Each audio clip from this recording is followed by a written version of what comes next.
So which team or player is set for a defensive breakout in the 2021 season? Mark, we'll start with you.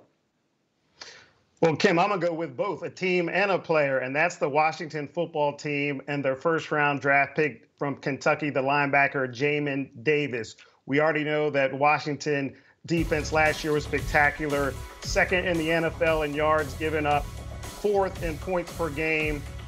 We know about Chase Young and Daron Payne up front. They signed William Jackson in the offseason, the corner, to even bolster the secondary. But now what they were missing was a playmaking linebacker. And in my view, they got the most explosive, productive linebacker in the draft in Jamin Davis.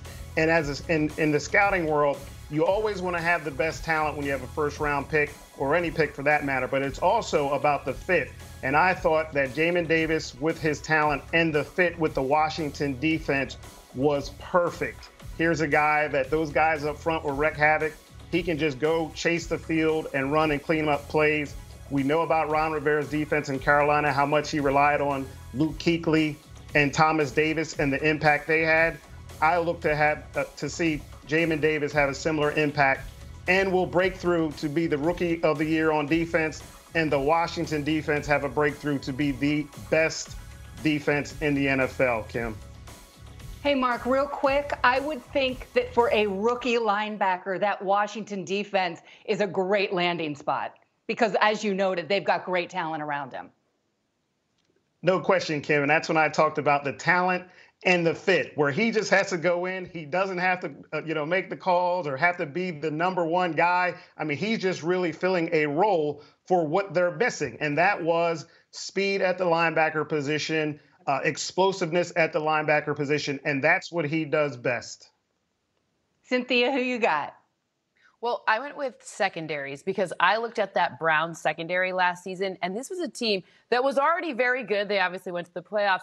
But then one area that they were kind of missing was like defending that deep pass. So they went out, and of course, they got John Johnson from the Rams, one of my, I went to BC, right? So there's my BC alum. Then in the draft, they doubled down on this strategy. They got a corner out of my other alma mater because I've got it's all about me, obviously. And that's Northwestern's Greg Newsome.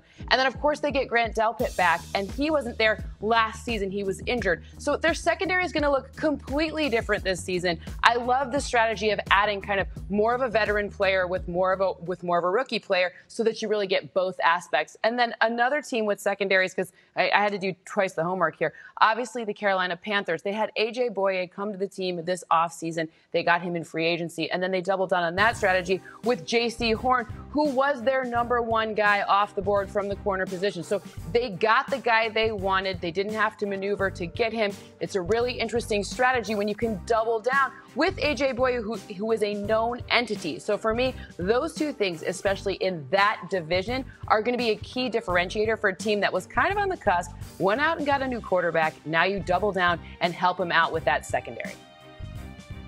Jane, what are you thinking? Well, Mark went linebacker. I'm also going to go linebacker. Go ahead and give me Isaiah Simmons out of Arizona. Now, all of us that were at Combine when it was actually in person heard the scuttle around this guy, and he sort of underperformed given some of the lofty expectations for him. 54 total tackles, 2 sacks, 1 interception, but he only started in 7 games. And if you listen to the Cardinals talk about him, they say that they loved how he came on towards the end. And by the way, they went and got him some help. Zaven Collins at the 16th pick. And it was Cliff Kingsbury, the head coach, who talked about how beautiful these 2 linebackers are going to be for them. Well, also what's beautiful is Chandler Jones, Marcus Golden, J.J. Watt. And then when you look at the division that they're playing in, San Francisco likely going to go rookie quarterback, Seattle bad offensive line, Rams, let's see how they look as a result of getting Matthew Stafford. Now, they do have an offensive line that has played together and has been to all the playoff games and, of course, the Super Bowl. Well, let's see how they gel together. But I think given the help around him and also the fact he learned as many as 6 different positions on the defensive side of the ball, maybe they'll find a lane that he can stay in. But I think that when we just talk about some of the opponents and where he was coming on last year, he could have turnovers and be a difference maker this year. Jane, can you even imagine last year with the COVID challenges, how much was on Simmons' plate with those being trained in 6 different positions? I think it's a great pick by you because I can't even imagine that part of it. That's really a great point. And if you talk to a lot of these guys that, we had lofty expectations for, that was probably the biggest challenge for a lot of these rookies. So many high expectations. And when you're asking a guy to play so many different positions, I mean, Kim, we know this when we talk about the Cowboys in the NFC East. They changed their defensive scheme. And even those guys said the scheme wasn't necessarily hard to learn. We heard Leighton Vander Esch say this recently. It wasn't the scheme. It was not getting the reps. So I would imagine Isaiah Simmons, he's getting the mini camp, the OTAs under his belt. And then you started seeing him coming along towards the end of the season. To your point, I think this could be good for him. My Nittany Lion pillow is actually right over there on my couch, but it's not just because of that, Jane. I think the Dan Quinn defense is poised for a breakthrough in his first year as coordinator in Dallas. And I think Micah Parsons might have something to say about that. So we'll see how that goes. But very intriguing answers to this question, because we always talk quarterbacks, but these defenses are going to have a lot to say about what happens this 2021 season. So there we go. Well, and real quick, Kim, I wanted to say Micah Parsons, but because I cover the team, I didn't want people to think that I was going in and just choosing him. But here's what I'll say about your Nittany Lion.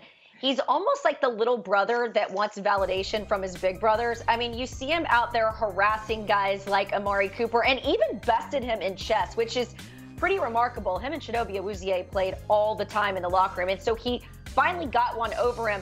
But then it was DeMarcus Lawrence, who overheard that he was a pass rusher in college, and they're apparently working on pass rushing. And it's not just talk with them. We've seen players come through and it's a lot of talk. He's actually making plays. But again, it's just mini camp, and we're not even through the preseason, and we don't have training camp. So I don't want to put too high of expectations on a guy who's already got a lot of confidence, Kim. But you know that, having covered this kid. So we don't want to get his head too big.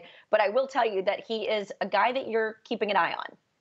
Yeah, absolutely. Cynthia, I got one for you, because when I think of Jadeveon Clowney joining that Cleveland front that, of course, includes the great Myles Garrett, I will pay a lot of attention early on to the offensive lines that have to handle those guys, right? Both at the same time.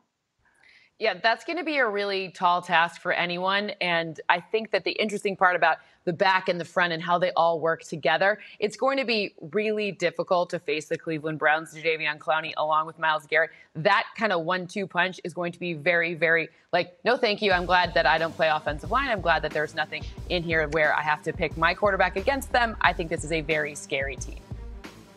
Absolutely, and especially if they can stay healthy on the back end, Cynthia. As you noted, they didn't do that last year.